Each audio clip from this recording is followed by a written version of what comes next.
그리고 좀 뒷이야기. 이건 비밀인데 하나 솔직하게 얘기하면요. 이 책 처음 읽을 때 저는 좀 빡쳤습니다. 안녕하세요. 브루스의 북살롱입니다. 요즘 뇌과학이 유행이고 뇌과학 책들 정말 많이 나오죠. 저도 이것저것 꽤 읽어봤는데 오늘 이야기할 책은 제가 가장 최근에 읽은 책입니다. 사실 이 책은 제가 거의 15년 가까이 참여하고 있는 지인들끼리의 작은 독서 모임의 3월 선정도서였어요. 요즘 제가 출장이 많아서 3월 모임에는 못 나갔는데 책은 다 읽었고, 못 나간 대신 그럼 영상으로라도 내 리뷰를 공유할게 이렇게 약속을 해서 지금 이렇게 찍고 있습니다. 오늘 이야기할 책은 이토록 뜻밖의 뇌과학입니다. 저자는 리사 펠드먼 베럿, 심리학 그리고 신경과학 연구에서 세계적으로 가장 많이 인용되는 과학자 상위 1% 안에 드는 학자고, 노스이스턴 대학의 석좌 교수입니다. 책의 원래 영어 제목은 Seven and a Half Lessons About the Brain, 직역하면 뇌에 대한 7개 반의 강의 정도가 되겠죠. 그래서 이 책은 총 8개의 짧은 섹션으로 이루어져 있는데, 저자가 말한 2분의 1 강의는 뇌의 진화에 대한 이야기입니다. 왜 1강이 아니라 2분의 1 강이냐 하면 이 뒤에 나오는 7개의 강의를 이해하기 위한 하나의 전제 같은 역할을 하기 때문이에요. 아무튼 책이 얇고 짧은 편이라 하루에 한 섹션만 읽어도 일주일이면 충분히 읽을 수 있습니다. 요즘 저희 독서 모임에서도 벽돌 책을 계속 읽다 보니까 얇은 책 좀 읽고 싶다는 말도 나왔거든요. 그런 의미에서 반가운 책이었습니다. 이 책에는 꽤 강력한 전제가 하나 있습니다. 보통 우린 이렇게 생각하죠. 뇌는 생각하기 위해 존재한다. 그런데 이 저자는 그 전제를 정면으로 뒤집습니다. 뇌는 생각하기 위해 진화한 게 아니라 신체의 예산을 관리하기 위해 진화했다. 저도 처음엔 이 표현이 좀 낯설었어요. 신체 예산이라니? 근데 쉽게 말하면 이런 겁니다. 우리 몸에는 수분, 혈액, 염분, 산소, 포도당 그리고 코르티솔 같은 이제 호르몬까지 여러 자원이 있잖아요. 뇌는 그 자원들을 언제 쓰고 언제 아끼고 또 언제 더 투입해야 하는지를 계속 계산하는 기관이라는 거죠. 그러니까 뇌는 멋지게 생각만 하는 철학자가 아니라 어떻게 보면 굉장히 현실적인 재무 담당자 같은 거예요. 그리고 여기서 중요한 포인트가 하나 더 나옵니다. 신체 예산에 관한 한 예측은 늘 반응보다 앞선다.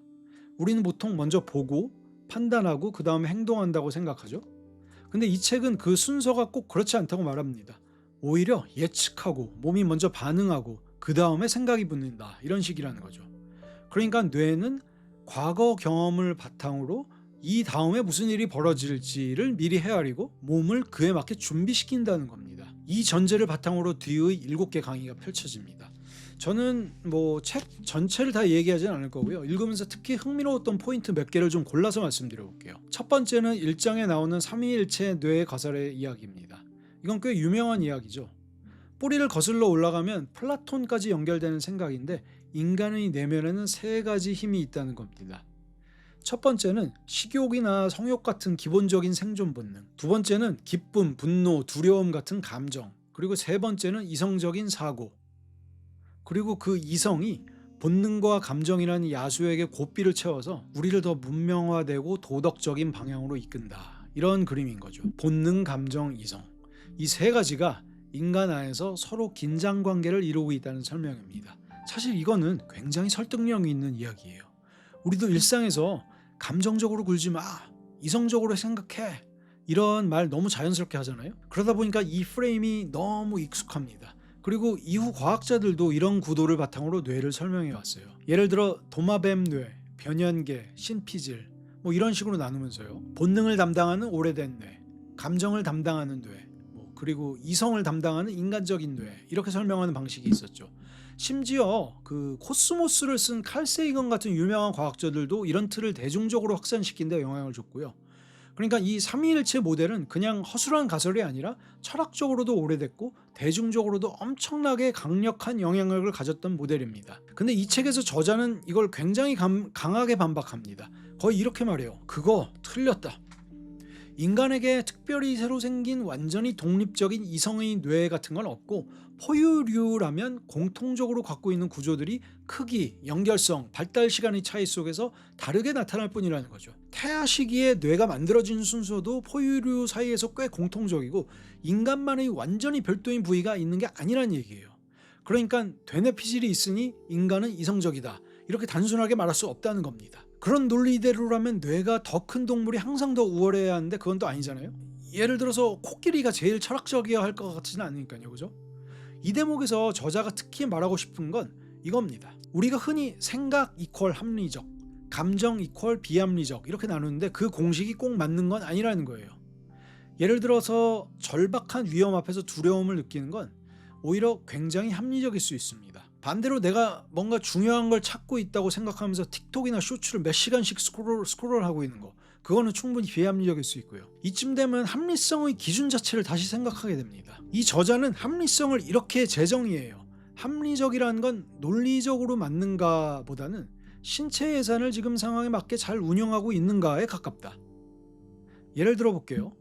지금 물리적으로 위험한 상황이라고 해봅시다. 누군가를 피해서 도망쳐야 할 수도 있고요. 이때 뇌는 부신이라는 기관에게 이제 코르티솔 같은 호르몬을 분비하라고 지시해서 몸이 빨리 에너지를 쓸 수 있도록 준비시킵니다. 기존의 삼위일체 관점에서는 이걸 약간 본능적이고 비이성적인 반응처럼 볼 수 있겠죠. 근데 이 책의 관점에서는 그게 오히려 합리적이라는 겁니다. 왜냐하면 뇌는 지금 살아남기 위해 신체 예산을 과감하게 투자하고 있는 거니까요. 또 이런 예도 나오죠. 전쟁터에서 돌아온 사람이 이미 안전한 환경에 있는데도 뇌가 계속 거짓 경보를 울리는 경우, 예를 들면 PTSD 같은 상태예요. 우리는 보통 이걸 고장, 오류, 비합리라고 보기 쉽습니다. 근데 이 책은 그것조차도 뇌 입장에서는 합리적일 수 있다고 말합니다. 왜냐하면 뇌는 여전히 위협이 있다고 믿고 있고 그 믿음 속에서 당신을 보호하려 하고 있기 때문이죠. 그러니까 바깥에서 보기에는 비합리적이어도 신체 예산의 관점에서는 일단 설명이 되는 행동이라는 겁니다. 이 부분을 읽으면서 저는 좀 묘했어요. 재밌긴 한데 동시에 그럼 내가 뇌를 컨트롤하고 있는 건가? 아니면 뇌가 나를 컨트롤하고 있는 건가? 이런 생각도 들더라고요. 내가 생각한다고 믿었던 것들이 사실은 몸의 상태, 호르몬, 또 축적된 예측의 결과일 수 있다고 하면 조금 내 정체성 같은 것에 대해서 흔들리는 느낌이 있죠. 그래도 그런 낯선 설명이 저는 꽤 흥미로웠습니다. 이런 식으로 뇌를 설명하는 책은 저도 처음이었거든요. 요즘 저기 장 속 미생물이 기분이나 행동 그리고 심지어 선택에도 영향을 줄 수 있다는 얘기들도 있잖아요. 그런 주장들도 이 책의 관점하고 완전히 무관하지는 않겠다는 생각이 들었습니다. 그런데 여기서 한 단계 더 가면 이 이야기가 사람과 사람 사이로 확장됩니다. 5장에 가면 이제 다른 사람의 뇌와 우리의 뇌가 함께 움직인가 하는 부분이 소개가 됩니다. 여기서는 이제 인간이 사회적 동물이라는 뻔한 얘기를 넘어서서 그걸 굉장히 생리적인 차원으로 끌고 갑니다. 두 사람이 연인이든 친구든 낯선 사람이든 한 사람의 몸의 변화가 다른 사람 몸에도 즉각적인 변화를 일으킬 수 있다는 거예요. 좋아하는 사람이랑 같이 있으면 심장박동이나 호흡이 어느 정도 동기화될 수 있고 말 한마디에도 몸의 긴장도가 달라질 수 있다는 거죠. 그리고 저는 이 대목이 특히 흥미로웠습니다. 누군가를 잃으면 우리는 흔히 내 일부를 잃은 것 같다 이렇게 말하잖아요. 근데 이 책은 그걸 단순히 비유로 보지 않습니다. 왜냐하면 실제로 신체 시스템의 균형을 유지하는 원천 하나를 잃은 것과 비슷하기 때문이라는 거예요. 우리는 혼자서만 몸의 균형을 유지하는 존재가 아니라 관계 속에서 서로 영향을 주고받으면서 일종의 상호 조절을 하면서 살고 있다는 거죠. 그러니까 가까운 사람은 나한테 단순히 정서적인 의미만 갖는 게 아니라 내 몸의 안정에 실제로 기여하는 존재일 수 있다는 겁니다. 그래서 그 사람이 사라지면 그 상실감이 단순히 기분의 문제가 아니라 몸 차원에서도 큰 흔들림으로 올 수 있다는 거예요. 그래서 저자가 시인 알프레드 테니슨의 말을 비틀어서 하는 표현이 재밌었어요. 원래 테니슨의 말은 사랑하고 잃는 것이 사랑하지 않는 것보다 낫다 이런 말이거든요. 근데 저자는 그걸 거의 이런 식으로 이걸 풉니다. 이별은 괴로워서 죽을 것처럼 느껴지지만 외로움은 실제로 당신의 죽음을 앞당길 수 있다. 이건 좀 섬뜩하면서도 오래 남는 표현이었어요. 이 흐름을 이해하고 나면 자연스럽게 이런 질문과 대답이 하나 생깁니다. 왜 사람들이 자꾸 자기 생각만 강화하는 정보 속에 갇히는가? 이른바 에코 챔버 이런 데에 머무른가에 대한 설명입니다. 이 책에 따르면 새로운 것을 배우고 낯선 관점을 받아들인 건 신진대사 비용이 많이 든 일입니다. 그러니까 뇌 입장에서는 피곤한 일이죠. 반면에 기존 믿음을 강화해주는 정보는 에너지가 덜 듭니다. 그래서 사람들이 비슷한 뉴스만 보고 비슷한 의견만 듣고 계속 같은 확신을 강화하는 게 그렇게 놀라운 일이 아니라는 거예요. 이걸 조금 더 일상 가까이로 가져와서 언어에 대해서 이제 펼치는 설명도 굉장히 인상적이었어요. 우리는 말로 소통하는 존재인데 그 말이 단순히 정보를 전달하는 게 아니라 상대 몸의 상태까지 바꾼다는 거죠. 예를 들어서 고된 하루 끝에 친구가 나한테 고생했어 라는 말 한마디를 이제 해주면은 마음이 진정되잖아요. 반대로 혐오스럽고 공격적인 말을 들으면 몸이 확 긴장하죠. 이 책은 이걸 그냥 기분의 문제가 아니라 뇌가 위험을 예측하고 호르몬을 분비해서 신체 예산을 바꾸는 일로 설명합니다. 여기서도 흥미로운 건 이 영향이 생각보다 훨씬 멀리까지 간다는 점입니다. 예를 들어서 미국에 있는 사람이 벨기에에 있는 여자친구에게 사랑해 라고 문자를 보내는 것만으로도 상대방의 심박수, 호흡, 신진대사에 영향을 줄 수 있다는 거예요. 그러니까 목소리를 듣지 않아도, 얼굴을 보지 않아도 말은 멀리까지 가서 몸을 바꿀 수 있다는 겁니다.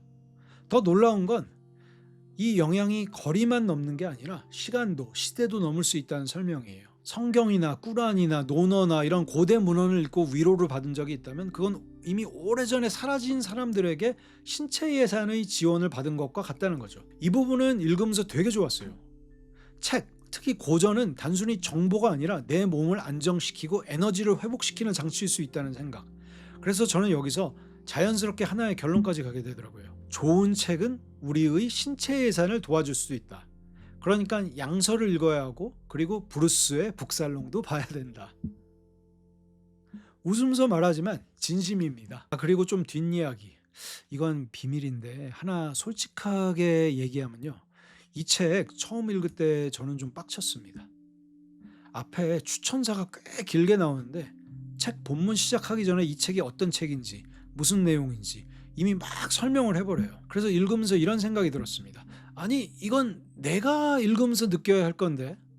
제가 좀 이런 거에 민감합니다. 책은 저자의 의도대로 처음부터 부딪히는 게 낫다고 생각하거든요. 그래서 개인적으로는 추천사는 짧게 하거나 아니면 뒤에다가 넣는 게 더 좋지 않나 그런 생각을 좀 했습니다. 뭐 이건 제 취향입니다. 근데 저는 좀 빡쳤어요. 늘 그런 식으로 저자의 글보다 앞에 붙여놓은 추천사들, 그것도 저자가 붙인 거라면 모를까 출판사가 붙여놓은 거 보면 기분이 정말 안 좋아요, 진짜로. 그 책을 읽은 설렘은 온전히 저한테 주세요, 제발. 그래도 전체적으로는 굉장히 흥미로운 책이었습니다. 그리고 한 가지는 분명하게 말할 수 있을 것 같아요. 이 저자는 자기 주장을 굉장히 강하게 밀어붙입니다. 기존 이론은 틀렸다고 세게 말하고 자기 설명은 꽤 단정적으로 제시해요.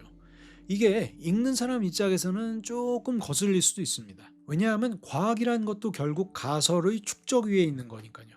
그래서 저는 이 책을 읽으면서 내용을 흥미롭게 받아들였지만 동시에 비판적으로 읽어야 한다는 생각도 했습니다. 저자의 말이 다 맞다기보다는 지금 과학계에서 비교적 주류에 가까운 강력한 설명 하나를 만난다, 이 정도로 받아들이는 게 오히려 더 건강한 독서 같았어요. 그럼에도 불구하고 이 책이 저에게 남긴 변화는 분명합니다.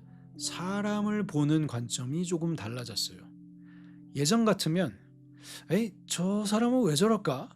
이렇게만 생각했을 텐데 이 책을 읽고 나면 조금은 이렇게 보게 됩니다. 저 사람의 뇌는 어떻게 작동해서 저렇게 행동하는 것일까?